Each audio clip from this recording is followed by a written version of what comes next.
Hello guys, আসসালামু আলাইকুম। সবাই কেমন আছেন? আশা করি সকলেই ভালো আছেন। আমি আলহামদুলিল্লাহ ভালো আছি আপনাদের দোয়ায়। তো আবারও চলে আসলাম আপনাদের মাঝে আর একটা ভিডিও নিয়ে। তো পুরো ভিডিওটা দেখতেই থাকুন, আমার সঙ্গেই থাকুন। তো আজকে পার্টি আছে শুক্রবারের রাত, মানে বৃহস্পতিবারের রাত, জুমারাত যেটাকে বলে, আরবিতে জুমারাত বলে। তো দুম্বা এসেছে, দুম্বাটাকে ভালো করে প্রথমে ধুয়ে নিচ্ছি, ভালো করে পরিষ্কার করে ধুয়ে নিচ্ছি, এটাকে কোনো ময়লা যাতে না থাকে সাইজ করে কেটে নিচ্ছি, ময়লাগুলো ধুয়ে নিচ্ছি। আর সামনের রানগুলো আমি ভালো করে থেতিয়ে নিব যাতে কোনো রক্ত বা রগ না থাকে। এই যে ভিতর থেকে রক্তগুলো আসছে, ভালো করে ধুয়ে নেব। কলিজাটাও রেখে দিলাম, আর এই চাদরটা রেখে দিব আমার দ্বিতীয় শেফের জন্য, শীতের সময় কাজে আসবে। পেঁয়াজ রসুনগুলো কেটে নিচ্ছি, পেঁয়াজ রসুন সবজি তরকারি সব কেটে রেডি করে নেই। তারপরে বসিয়ে দেব দুম্বা, যেটাকে দুম্বা বলে আর কি, ওরা এই জায়গায় বলে খরফ। তো আজকে খরফের পার্টি, দুম্বার এটা বানাবো। সবাই আমার সঙ্গেই থাকুন ভিডিওটা দেখতে। পেঁয়াজগুলা কেটে নিলাম, পেঁয়াজ আদা রসুন সব তরকারির জন্য, এরপরে দুম্বার জন্য কেটে নিলাম। সবজিগুলাও কেটে নিলাম ভালো করে পরিষ্কার করে। প্রথমে ধুয়ে নিছি, ধুয়ে নিয়ে তারপর বাস এখন কাটতেছি। কেটে নিলাম সবজিগুলা, টমেটোগুলা কাটতেছি, সবজিগুলা কাটা শেষ। এখন দুম্বার পানিটা বসিয়ে দিছিলাম আগে, এখন পানিটাও গরম হয়ে গেছে। দুম্বাটা দিয়ে দিব, বিসমিল্লাহ, মাশাআল্লাহ। রানগুলা দিয়ে দিলাম, চাটনিগুলা দিয়ে দিলাম, সেনা সবগুলা দিয়ে দিলাম। এখন দিয়ে দিব স্বাদ মতো, পরিমাণ মতো লবণ। তো এখানে প্রায় 1 কেজি লবণ আছে, আমি 1 কেজি লবণের পুরোটাই দিয়ে দিছি, অল্প একটু রেখে দিছি নিচে। তারপরে দিয়ে দিব মশলা। পানি গরম হয়ে গেছে, মশলাতে আছে এই জায়গায় সব কিছুই আছে, দারচিনি, লং, এলাচি, তেজপাতা, গোলমরিচ, শুকনা লেবু, সব কিছুই আছে। আর এদিকে সালাদগুলা রেডি হয়ে গেছে। এদিকে কলিজাটা আলাদা ভাজি করেছি, কলিজাটাও ভাজি হয়ে গেছে। এদিকে সবজি হয়ে গেছে। ভাত রান্না করার জন্য চাল ভিজিয়ে রেখেছি, পানি গরম হয়ে যাচ্ছে, চালগুলাও দিয়ে দেব। তার ভিতরে দেখে নিলাম বকরিটা কোন পর্যন্ত হয়েছে। দুম্বা প্রায় হয়ে গেছে, অল্প একটু বাকি, 5-10 মিনিট হলেই হয়ে যাবে সিদ্ধ। তো ওরা কিন্তু এই স্টাইলেই পার্টির খানা খায়, আর আমি কিন্তু একটু অন্যরকমভাবে বানিয়েছি, ঘরোয়া পরিবেশে। এরকম কিন্তু হোটেলে অত কিছু দেয় না। আমি যেই সিদ্ধতে যেই মশলাগুলো দিয়েছি, হোটেলে সব এরকম দেয় না। আমি হলুদ মরিচ সবগুলাই দিয়েছি। তো দুম্বা হয়ে গেছে, এখন এটাকে উঠিয়ে নিব।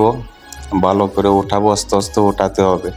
খুব বেশি সিদ্ধ হয়ে গেছে, বেশি নাড়াচাড়া লাগলে হয়তো ভেঙে যাবে। আস্তে আস্তে উঠিয়ে নিলাম। এখন ওঠানোর পরে সবগুলা এক এক করে উঠিয়ে নেব, চাটনিগুলা উঠিয়ে নেব, সবগুলো আস্তে আস্তে উঠিয়ে নিচ্ছি। তারপরে এটাকে ভালো করে গায়ে হলুদের মতন মাখিয়ে নিতে হবে, গায়ে হলুদ দিতে হবে, হলুদ মরিচ মশলা টমেটোর সস দিয়ে ভালো করে মিশিয়ে মাখিয়ে নেব। তারপরে এটাকে ফোড়নে দিয়ে দিব। আর ওরা এই স্টাইলে যে খানাটা খায়, এটাতে কিন্তু প্রচুর ভিটামিন পুষ্টি থাকে। আমরা কিন্তু এটাকে বটি বটি করে কাটি, তারপরে অনেক মশলা দিয়ে, এটা কিন্তু মুখের স্বাদ আর স্বাস্থ্যের জন্য কিন্তু আসলে ওরা যে খাবারটা খায় এরকম, এটা কিন্তু হেলথের জন্য অনেক ভালো। তো ওরা কিন্তু এইভাবেই পার্টির খানা খায়, বেশিরভাগ এইভাবেই খায়। ওরা কিন্তু মশলা জাল এগুলা কমই খায়। আমি তো এখানে অনেকগুলা দিয়েছি মশলা, আর অনেকেই তো আছে যে শুধু লবণ দিয়ে সিদ্ধ করে খেয়ে নেবে। আর ওদের একটা জিনিস কি আপনি খেয়াল করবেন, যে ওদের পার্টি কিন্তু বড় প্লেট একবারে ভর্তি হতে হবে। কোনোভাবেই খানা যদি অর্ধেকের নিচেও হয়ে যায়, তারপরেও কিন্তু বলবে খানা শর্ট পড়েছে। খানা থাকতে হবে প্লেটে, সবাই খাওয়ার পরেও প্লেটে খানা থাকতে হবে, তাহলে ঠিক আছে। আর যদিও শর্ট পড়ে তাহলে মানে পুরা দুর্নাম হয়ে যাবে। এখন আমি ফোড়নে দিয়ে দিলাম এটাকে, সব কিছু মাখিয়ে ফোড়নে দেওয়ার পরে আমি এখানে 10 থেকে 15 মিনিট ফোড়নে দেব। তো উপরটা ভালো হবে। এখন সবগুলা রেডি হয়ে গেছে, ফোড়নও রেডি হয়ে গেছে, চাউলগুলা ঢেলে নিলাম। মাশাআল্লাহ, চাউলের কালারটা তো দেখেন। সাদা ভাত, সবজি আর হইছে বকরি। চালগুলা ভালো করে মিশিয়ে নেব। তো চাউলের মধ্যে আমি একটু হালকা একটু জাফরান কালার দিয়েছি, আর আপনারা চাইলে নাও দিতে পারেন সাদা ভাতে। সবজিগুলা সব রেডি। এটা হচ্ছে আমার দ্বিতীয় শেফ, আর সাথে আছে পেছনে আমার ক্যামেরাম্যান। তো এই যে দেখেন, মাশাআল্লাহ মাশাআল্লাহ তাবারাকাল্লাহ, দেখেন এক কথাই মাশাআল্লাহ। ভালো সুন্দর ফোড়নে হয়ে গেছে, পুরা হয়ে গেছে। এখন এটাকে ভালো করে দিয়ে দিব সবগুলা, প্লেটের চারক কিনারে সবগুলা ভালো করে দিয়ে দিব এক এক করে। প্রথমে দুম্বাটা উঠিয়ে নিলাম, রানটাও দিয়ে দিলাম, দ্বিতীয় রানটা চাটনিটা সবগুলা চারকানি দিয়ে দিব। তারপরে এটার উপরে দিয়ে দিব কলিজা যে ভাজি করছিলাম, কলিজা ভাজিটা দিয়ে দিব। তারপরে দিয়ে দিব উপরে টমেটো, তারপরে লেবু। প্রথমে সালুনটা দিয়ে দিচ্ছি, তারপরে কলিজা ভাজি দিয়ে দিব। আর যারা প্রবাসে আছেন, কাতার, সৌদি, ওমান, তারা কিন্তু এই খানাটা দেখে বা খেয়ে অভ্যস্ত। আর যারা দেশে আছেন তারা কিন্তু এই খানাটা খেয়ে বা দেখে অভ্যস্ত না। আসলে খানাটা অনেক সুস্বাদু, প্রথমে কিন্তু কেউ খেতে পারবেন না।